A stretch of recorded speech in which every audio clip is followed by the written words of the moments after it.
पेट में भारीपन रहना, पेट में दर्द होना, जी घबराना, उल्टी जैसा मन करना, कभी दस्त लगना, कभी कब्ज़ हो जाना। जी हाँ, ठीक पहचाना आपने। इसे पेट में गैस बनने के कारण होता है और पेट में से ही सभी बीमारियों का जन्म होता है। 100 में से 80% बीमारियां पेट से ही शुरू होती हैं। इसलिए पेट को नज़रअंदाज मत करें, इसका इलाज करें। तो इस पे कारण पे हम जाते हैं। सबसे पहले कारण खाना चबा के ना खाना। दूसरा कारण है खाना ज़रूरत से ज़्यादा खा लेना। तीसरा कारण है खाना खा के बैठ जाना, सो जाना, टीवी देखते हुए खाना खाना। चौथा कारण है जो पेशाब लैट्रिन के प्रेशर को रोकना। पांचवा कारण है दिमागी टेंशन रखना। जी हाँ, टेंशन से भी गैस बनती है, क्योंकि हमारा दिमाग जब टेंशन में रहता है तो पाचक रस रिलीज नहीं होता, जिससे खाना हजम नहीं होता।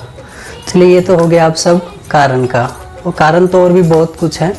फिलहाल अब ध्यान देते हैं हम बचाव कैसे करें। तो बचाव के लिए सबसे पहले हम खाने के छोटे छोटे टुकड़े कर लें, लगभग 1 इंच से 2 इंच के करीब, और उसको अच्छे से चबा के खाएं और देर तक खाएं। कई जने कहते हैं जी जल्दी खाने से टाइम की बचत होती है।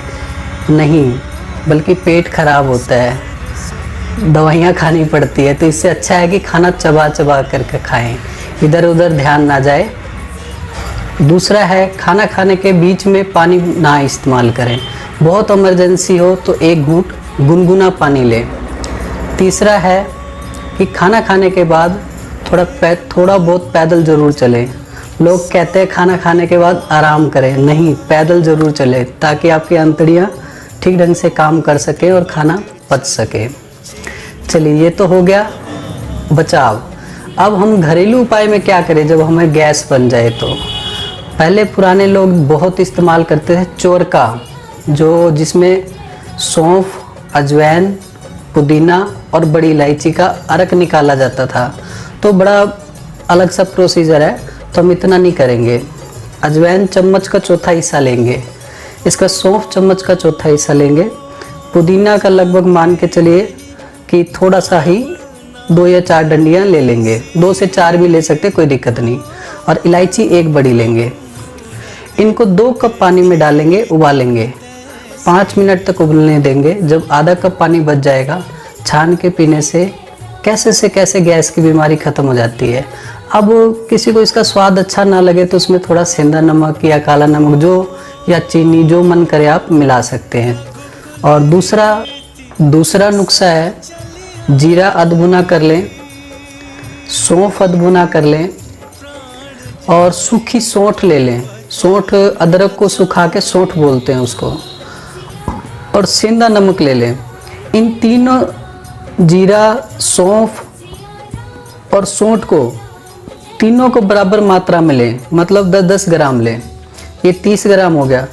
अब 30 ग्राम का तीसरा हिस्सा 10 ग्राम आप सिर्फ उसमें सेंधा नमक डालें। सेंधा नमक ना हो, काला नमक भी चलेगा, लेकिन सफ़ेद समुंदर नमक ना डालें, उसे बीपी वगैरह बढ़ता है। बीपी वाले जो पेशेंट है उनको खाने में दिक्कत होती है। तो इन चारों को अलग अलग पीस के अच्छी तरह पाउडर बना के खाना खाने के बाद गुनगुने पानी से लेने से कभी पेट में गैस नहीं बनेगी। और आपने खाना फालतू खा भी लिया, इधर उधर का खा भी लिया, तो वो हजम हो जाएगा और पेट भी साफ रहेगा। चलिए, ये तो हो गया घरेलू नुस्खा। अब आयुर्वेदिक औषधियों में आ जाते हैं। तो अजवाइन, काली मिर्च, सौंठ, चित्रक छाल, जिसे चीता छाल भी बोलते हैं, सूखा पुदीना, सौंफ, ये 6 चीज़ों को बराबर मात्रा में लाके पीस लें। पीस के इसका पाउडर बना लें और गुनगुने पानी से खाना खाने के बाद इस्तेमाल करें। सुबह शाम इस्तेमाल करें, तो इससे कभी भी पेट की दिक्कत आपको तंग नहीं करेगी।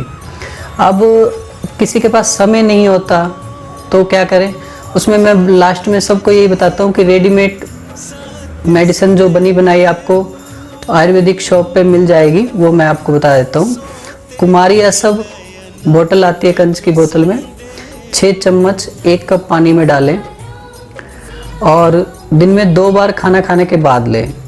गेसांतक वटी 2 गोली सवेरे 2 गोली शाम को चबा के खाएं, तो इससे गैस वगैरह की परेशानी चली जाएगी। और हाँ, कईयों को कब्ज रहती है तो कब्ज के लिए तरह तरह के कब्ज की दवाइयाँ खाते हैं, जिससे आंतों में मरोड़ डल डल के मल तो साफ हो जाता है सवेरे, लेकिन कई बार जाना पड़ता है, दिन में 2-3 बार, तो गलत करते हैं आप। उससे आपका आंतड़ियाँ धीरे धीरे खराब होती जाएंगी। कई जने नुसादर वाली दवाइयाँ लेते हैं जिसमें नुसादर होता है, ज़्यादा नमक होता है, तो वो भी आंतड़ियों को नुकसान ही करती है। किसी को अल्सर, किसी को कुछ, मैंने तरह तरह की बीमारियाँ बना देती हैं।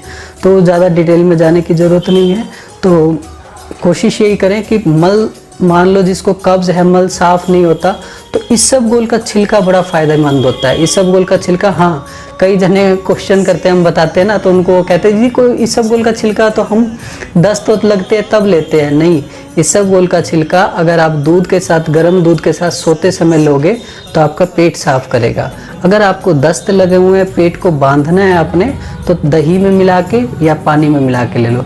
देखो, लेने का तरीका अलग है, दवा एक ही है, लेकिन उसको अलग अलग लेने के से अलग अलग फायदे होते हैं।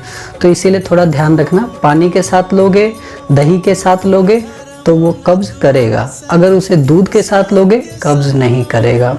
अब हम क्या करें जो परहेज में, क्योंकि कोई भी दवा या मान लो कुछ भी बिना परहेज के अधूरा है, तो परहेज में हम बाज़ार का तला फला, तेज मिर्च मसाला, मीट अंडा, दारू, ये सब थोड़ा कम खाएं, क्योंकि ये सब कब्ज, गैस और पेट से तरह तरह की बीमारियां बनाती हैं।